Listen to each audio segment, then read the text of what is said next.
Make yourself a brew, sit down and I'll tell you a nice long yarn. It was the early 70s. My father was a ranger in the Abel Tasman National Park. My sister Trudy, who was older than me, and my brother Tristan, who was younger, my mum and dad, we all lived in a yellow house right on the beach. It was an awesome time, and there's so many stories that come out of the 2 years I lived there. It would take me a year to say them all, so we'll skip straight forward to the next bit. That's when we shifted over the hill to Wainui.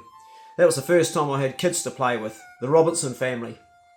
2 farms, John Robertson and Alistair Robertson. They lived there with their children.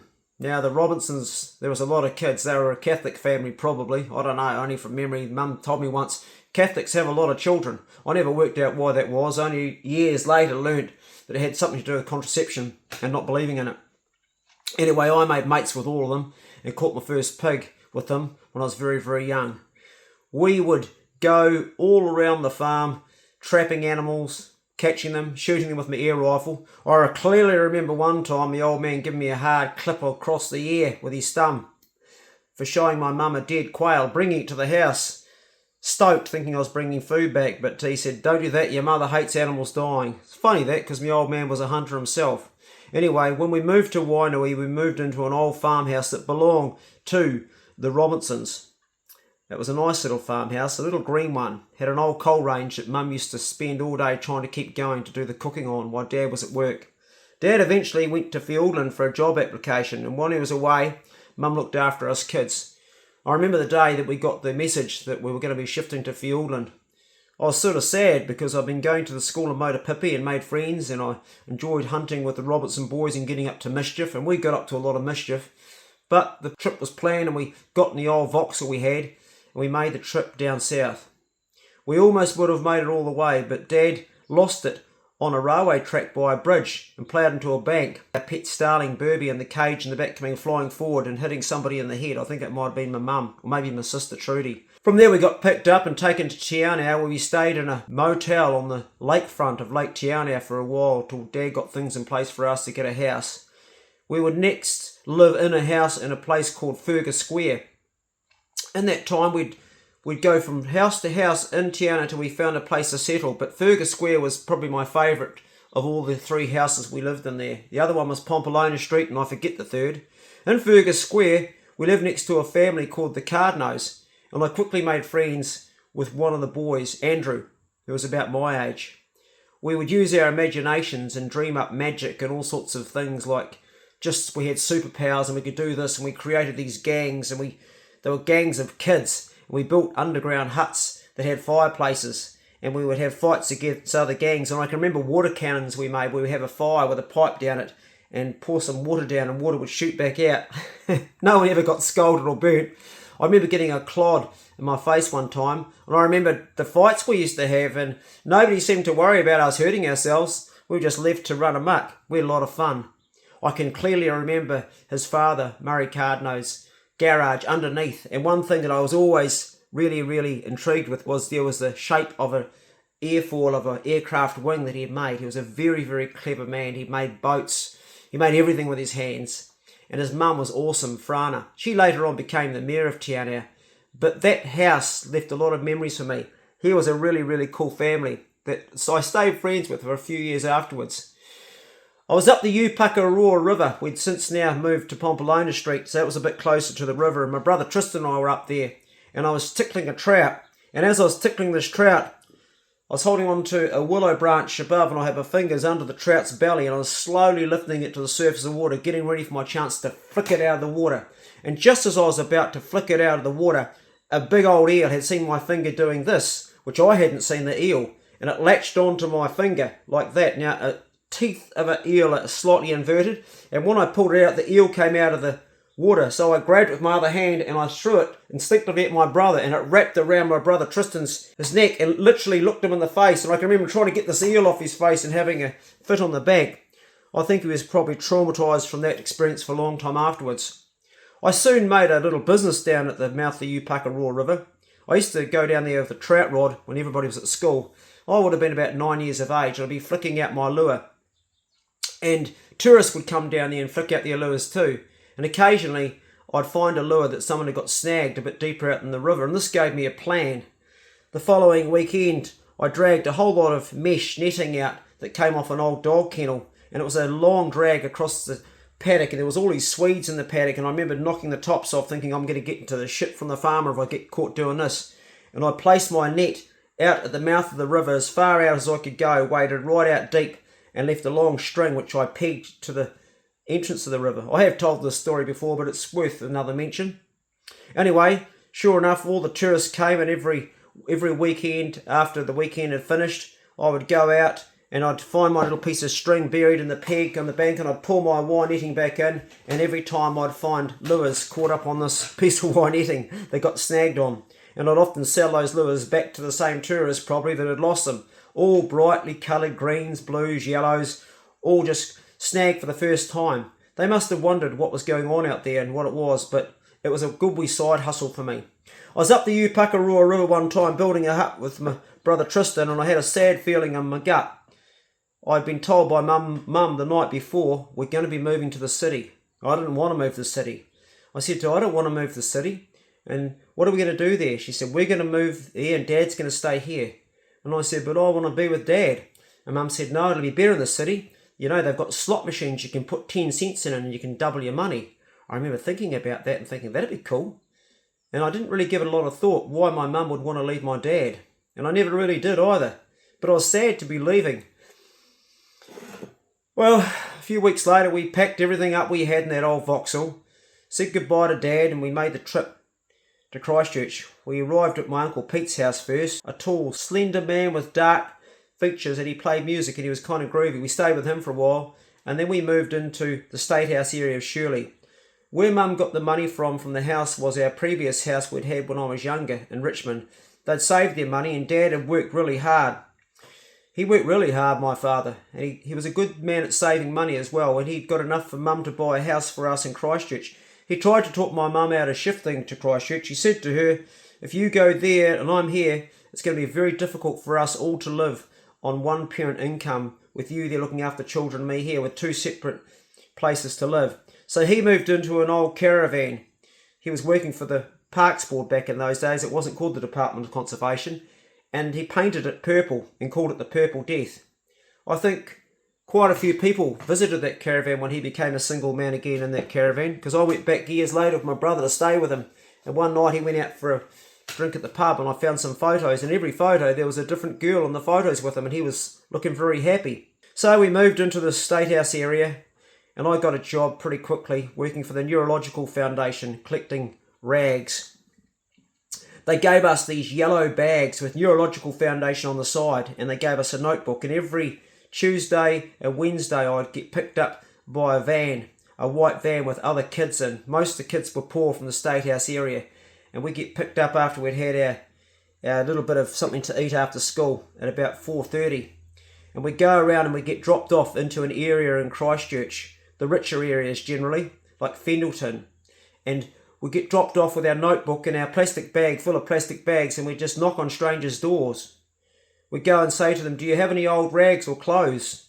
And if they say yes, we give them a plastic bag and we'll say a white van will come in the morning and pick it up. And for every one that we picked up the next day, we would get 10 cents. Sometimes I'd make as much as $1.50, which was a lot of money back then. Often I didn't get back home till 10 o'clock at night, or even later. And as a young boy, I was really, really tired when I was at school. I'd be asleep on my desk often by 10 o'clock the next morning instead of awake. And often we'd also work before we went to school picking up the rags. I then later on got a job working in a poultry farm, and that was down Martians Road, and I'd bike to the poultry farm. Sometimes I'd get a job taking the chickens out of the poultry farm when they got too old to lay eggs anymore. I could carry 5 chickens to the hand. I got my brother Tristan a job there, but he was too slow and they fired him, so I just left out of principle. I remember him crying, saying, it'll be okay, bro, you'll get another job. I'd worked there for quite a while. Anyway, I was an adventurous boy, that's just putting it mildly. One year, I convinced 2 boys, Peter and Michael, from my school, this was now, we would have been 11 years of age, to do the Ashley River with me. I'd saved up some tractor tubes and worked out if I tied them together I could make a raft.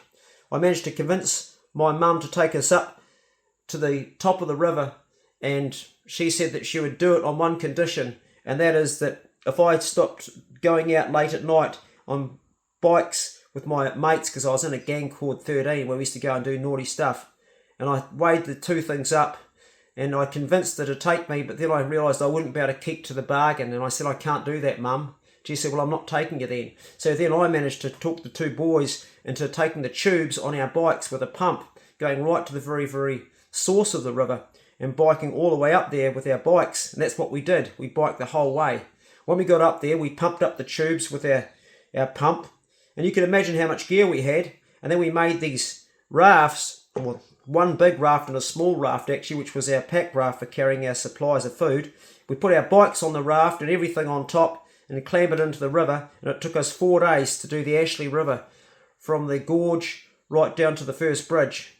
We ran out of food pretty quickly, and I can remember these people on the side of the river who were having a picnic saying, would you boys like a sandwich? And we were starving, but Michael said, oh no, we're okay, thanks, because he was being polite, and we were like going to kill him. We got to the mouth, we took our tubes, deflated them and everything, got our bikes, and we biked all the way back home. That was the first mission. But for me, it just wasn't exciting enough. The following year, I managed to convince a friend, Wayne, at school, and now I was in high school. I was 13 now, and I managed to convince him and one other red-haired boy to help me borrow an old canoe that had been an old woodwork project for the woodwork room at school. The canoe was stored in a mesh-type cage outside the woodwork room. It had been there for like years. It had cobwebs covered it. No one was using it. So at home, I constructed a trailer using lawnmower wheels and old bits of wood that I'd flogged, and I made a cradle to put this canoe in. And at 3 o'clock in the morning, me and the boys went down to school in the middle of the night, going through the streets of Christchurch. It was winter time, and I can remember the acrid smell of the smoke of everybody's house fires burning to keep the place warm. It was that choky sort of smoke you get that's really, really quite a dank feeling in your back of your throat. And we're going through the night air, freezing cold in the smoke, and we got to the school, and Wayne, he busted open the cage door with a crowbar that he'd bought. He just pulled it out of nowhere, a small jimmy bar, not a crowbar, and jimmied it open. We got the canoe, we put it onto my little trailer, and sure enough, it fit just like I'd measured up perfectly. We got it back to my house, and in the morning we're all tired. At assembly at school that day, I can remember the teacher standing up in the front of the assembly saying, we've had a break-in in the school and we know who it was. We're going to give them an opportunity to come forward first before we decide to get the police involved. And all the boys were sitting beside each other and trying to look at each other. And one of the boys was terrified and said, we ought to tell them. I said, they're calling our bluff. They don't know. They never used the canoe. They're never going to use it. And they don't know. We said nothing. Anyway, 3 weeks later, nothing happened. But 3 weeks later, they were painting the offices for all the administration of the headmaster and the teachers. And I put on a pair of overalls that was on a rack in the boys' changing rooms and went back out there, and there was two 4-litre tins of paint, and I picked them up and carried them. I walked out and took them outside and put them in the bushes, and after school that day I went home with them under a coat so no one could see, and I used that to paint the canoe up. It was the same colour as the canoe, brown, so it was kind of perfect. I painted up the canoe and fixed up every hole because it had never been painted and made it look beautiful, absolutely beautiful. I varnished it and painted it because that's what I got from the headmaster's office, varnish and paint. Anyway, the day came when we were ready to go, and I got Mum and I convinced her to take me, Wayne, the canoe on top of the roof racks on the old Vauxhall, and 4 car tubes which I would later on blow up and make into a supply raft. Our supplies we took with us were very, very limited. A transistor radio wrapped up in a plastic bag, a diary, a book that I could keep a record of everything wrapped up in a plastic bag, candles, and we also had some wax matches that you could light, and if they got wet they would still work, so they were really good. Wayne flogged a bottle of tequila off his mum's boyfriend and also some tobacco, and we had some other supplies of food, a few bits and pieces, some hooks, some catgut fishing line, and very, very limited, no life jackets whatsoever, nothing safety. I'd never even been on a river in a canoe, only on a raft. Mum took us all the way up to the gorge where it started. It was a long drive, a long way away, and it was early morning when she set off and dropped us off that day, and I remember giving her a hug goodbye, and she said, behave yourself, and she was gone. Here we were. We set our camp up for the first day. We made camp, which was a tarpaulin and over some trees, and ground sheets and put our sleeping bags in. We lit our fire, and instead of having some food, we drank some tequila and made a cigarette with the Port Royal that Wayne had stolen. I had some hooks and I tried to catch an eel. I didn't catch anything. I also made some possum snares out of catgut and didn't catch anything. Anyway, the next morning we got up reasonably early and we had a breakfast of damper over the fire, which was basically some flour, some water and some raisins thrown in for good measure and sweetness, and we put golden syrup on and we ate that and had cups of tea boiled in the billy. And then we packed everything in our little pack raft that we'd made, which was 4 car tubes all tied together. We tied them together tight and put the planks on top, put our food and everything in, and stowed everything in the canoe and put it into the water. Now the river was running quite good right now. It was probably a grade 2 in places, and I'd never even been in a river in a canoe. And once we got in, we found it was really, really tippy, much more tippy than we expected. And the first part of our mission was just to not tip over. And we had nothing inside the canoe for buoyancy other than the things that were stored in plastic bags. But we got the hang of it, and after a while we started to develop some confidence. We go down the river, and the first day came without any dramas. We didn't go very far. We only probably went a kilometre, but for us it was a lot. There was a couple of places where the river ran a bit thin, so we had to carry it. But for summertime, it was February, it was running pretty good. We got down, we found a place on the bank to make our camp and set up camp. I set my snares everywhere again while Wayne was doing something in the tent. I don't know what, probably reading a Playboy magazine, knowing Wayne, because he took a couple of those with him too. And I was like putting these snares everywhere and setting them up so hopefully we could catch a possum, a hare or a rabbit the next day. And then I went down with my hook and tried to catch an eel, which I failed at again. Cooked up a feed of we had dried potato, which you mixed up with water, and dried peas and a bit of salt, and that was our grub that night. Following morning we got up and made another breakfast of damper, which was our sort of main go-to, and set off on the river again. For the next week we had a really pleasurable week. The weather was good and everything was fine. It was actually a beautiful time, and that was all good and well until the weather started to turn. Rain started to come, so we decided we'd make a camp on the side of the river. So we made it quite high in case the river came up and got busy with it. Big green tarp, put everything up high so it was safe, made our fireplace, made our fire, and started to go making our food. We decided the next morning after the rain was still going, we better just keep on moving, so we got back in the river foolishly and carried on. It didn't take long to realise that the river had come up a lot and it was fair raging, and what was maybe a grade 2 at the worst was now like a grade 3, and it was difficult going.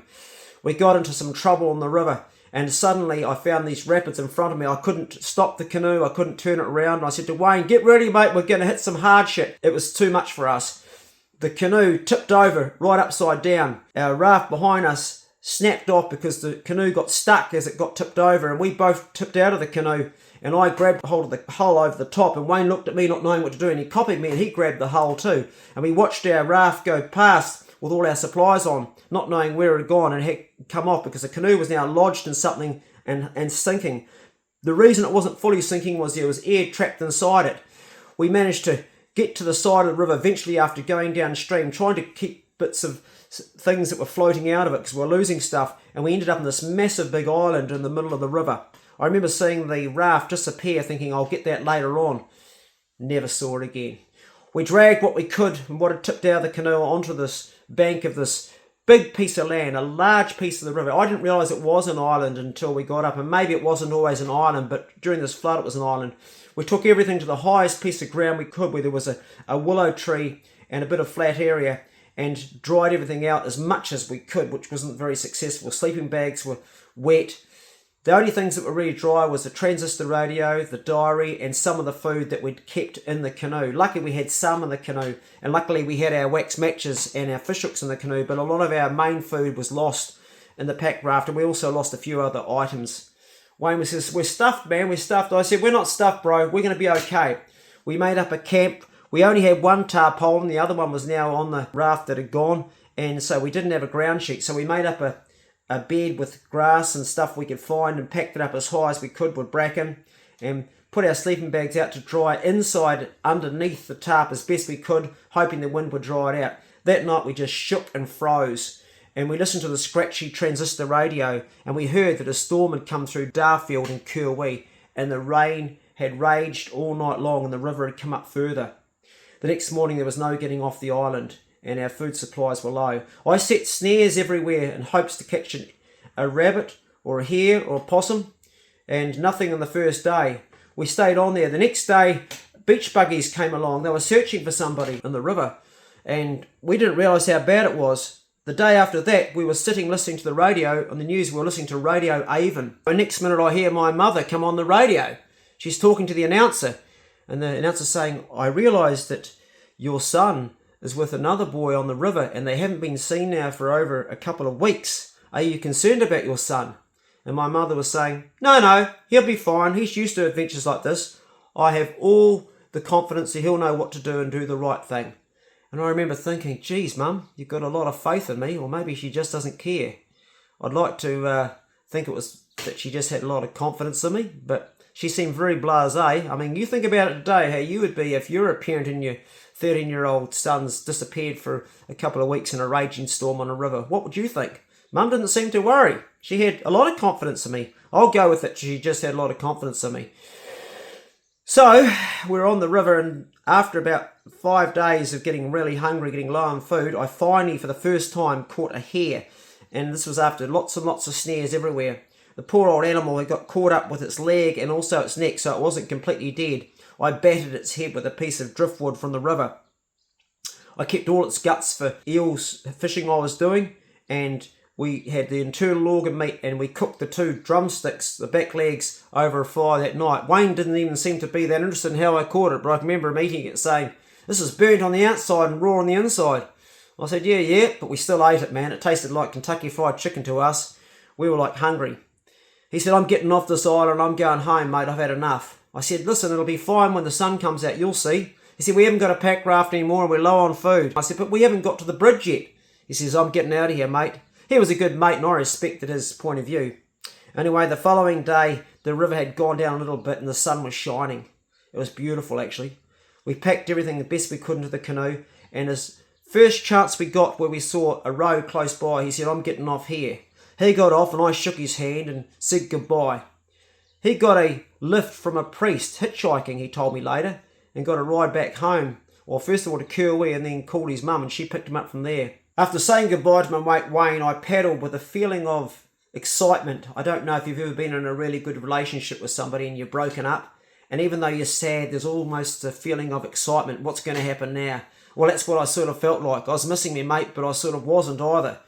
I didn't have much food left. I had a bit of flour, a little bit of dried peas, a little bit of flaky potato, some salt, and that was it. And some guts from a hare that I'd use as bait for fish, hopefully. That night I made my camp early so I'd have time to go fishing and try and catch a decent feed or something. I put 5 hooks in the water thinking that would increase my odds, all with a little bit of guts from the hare on. I was fishing there and I could see a small eel in the cracks just poking its head out tentatively as it could smell the bait. While I was watching that, something grabbed the line. It was a big eel. It gave a hard pull. Now eels just give you a long pull. They're not a jerk. They're just a sort of pull as they go backwards. And this thing was curling around.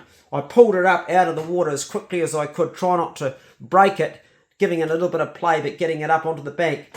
And I battered it in the head with the back of my knife. This was a knife that my dad had made me, a beautiful knife actually. I battered it in the head with that, and then I stuck it in the head because it wasn't dying. Eels just don't seem to die, whatever you do. I took it out onto the bank, dropped its guts out. In retrospect, I shouldn't have, but I skinned it. These days I'd leave the skin on and cook that too. And I was stoked. Here I had this nice skinned flesh of an eel. I remember seeing it still squirming with its head off and its skin off, thinking, that's gross. I got the fire down to some nice embers and I chopped it into squares and put it in the embers and cooked it. It was chewy and rubbery and didn't taste that good, but it was tucker. A bit of salt and some peas and potato. It was scoffed that night, and I had the rest for breakfast the following morning. The following morning, I got up quite late. I didn't sleep very well and carried on down the river. The day was uneventful, just going down and meeting campers and different people on the way that were now camped out as the sun had come out. It was that time of year, it was getting sunny. I'd been on the river now for a week since I'd said goodbye to Wayne, and I'd learned all the different places you can find food in the wild, and of course hoo-hoo grubs was on the menu, but I learnt not to take them out of the pine logs because they tasted sort of yucky. I don't know, the pine ones were never good, but if you found an old beech log, it was rotten, and I did find an old beech log. It was in a bit of forestry on the side of the river. There was pig rooting around it too, and the pigs had already had a crack at it, but I could get in deeper with my knife, and that's what I did. And I found a nice big fat one. I ate it just like it was, raw, spitting the head out, and I dug a bit deeper and I found a whole lot, and it gave me the idea to use one for bait. Now so far I hadn't caught a trout on this trip, but I figured this would be a really good bait to use, so I kept them. I stuck them in my pocket and went back to my camp. I was low on guts and I was getting sick of catching eels. I'd caught a few of them and they all tasted the same, rubbery and not that flash. I didn't know about smoking stuff back then. If I'd known how to smoke them, they would have tasted 10 times better, but I just didn't know about it. Anyway, I stuck a line in the water with this hoo-hoo grub squirming on it by a bank by an old log that was half in the water and half out, and I sat there just waiting, thinking I'd probably catch another eel. I was just about to give up. Now my line was tied to the end of a bit of willow, so it had a bit of flex in it like a rod. And suddenly the willow flexed, and it flexed good, and it flexed to the point that it actually snapped, so I grabbed it above where it snapped, and now I was holding it like this. It was a bloody big trout. After farting around for ages and nearly losing it 3 or 4 times, I managed to get the thing on some rocks further down the river that come up slowly. There was no way I was going to pull it out of the bank. It was about a 5 or 6 pound trout, a big brown, a beauty. I clubbed it on the head with a rock, pulled it out, dropped its guts, and I cooked it that night on the fire with its scales on and all the bones, and I ate from that. Now, I don't really rate trout. I like sea-run fish. But after eating eel, that trout was bloody good. A bit of salt and the very last of my green peas, and that was my tucker. The rest of the trip was uneventful. It had been 3.5 weeks by the time I reached the Waimakariri Bridge. I got down there and I camped that night. I took out my diary out of the plastic bag, had the radio going, listening to some music, and I was just listening to the music. I was getting bitten by these mosquitoes. I had the candle burning. It was almost getting dark. The candle burning, and a mosquito landed on the page of the diary where I was filling in my log for that day. And I remember getting some wax and putting it on the mosquito. And I wish I still had that diary. I hope you're able to find it. But I remember seeing that wax encrusted mosquito on the last page for my final entry before the next day, which I would leave. The following morning, I woke up with a raging headache. I had mosquito bites from head to toe. I was cold and I hadn't slept well. There'd been a party going on not far from where I was. A bonfire on the beach, a whole lot of people drinking alcohol and playing music till all hours of the morning. And on top of the mosquitoes buzzing around my ears all night, I hadn't slept much. But I was excited. I was going to see my brother Tristan, my sister Trudy, our dog Jonas, and my mum. And I was going to get to eat good food, have a comfortable bed and dry clothes, and be clean for a change. I got my gear all packed up. I opened up the diary and wrote one last thing. I made it to the bridge. I made it. The big smiley face. The end. Shut the book close, put it back into the plastic bag that kept it dry, and packed everything up inside the hull of the canoe and dragged it as close to the road as I could get for Mum to pick me up. I walked out onto the road and hitchhiked. A guy picked me up in a yellow Bedford van. I told him my story. He didn't believe me. I'm sure he thought I made it all up. I just smiled at him when he said, I said, yeah, boy. He dropped me off by a red telephone box. I took some 2-cent pieces out of my pocket that I kept to make a phone call, the lifeline to my mum. I called her, no one answered the phone, so I tried again. I was really disheartened, nobody picked up the phone. I just waited. I sat by the phone box for an hour waiting and tried again. And then a sleepy person answered the phone. It was my mum. She said, sorry, son. When I said, I've been ringing for ages, she said, I was rock and rolling last night with Michael. We went out. Michael was her boyfriend. I said, that's okay. She says, where are you? I said, I'm at the bridge. Can you pick me up? She said, you've made it to the bridge. I said, yeah. I hadn't seen my mum for 3.5 weeks. Been a long time. She said, we're on our way. So I got everything together beside the road as close as I could get it to make it easier to pick me up and all my stuff. And the old Voxer arrived. I remember seeing my dog, Jonas, his tail wagging. He was an old border collie. His tail wagging at me. He's the first thing I gave a hug to. I stood up and saw my mum. She said to me, you look skinny. She gave me a big hug. She said, you feel skinny and you smell. I did. I stunk. My brother Tristan was there all smiling, and my sister Trudy, she was older than me, she wasn't saying much. Anyway, I managed to tie the old canoe onto the top of the roof racks and put what gear I had left in the back, and off we went back home. I was already planning my next trip in the back of the station wagon, thinking about what I was going to do and where I was going to go next. I hope you enjoyed this throwback story. Good luck with your own adventures. Be good. If you can't be good, be careful. See you later.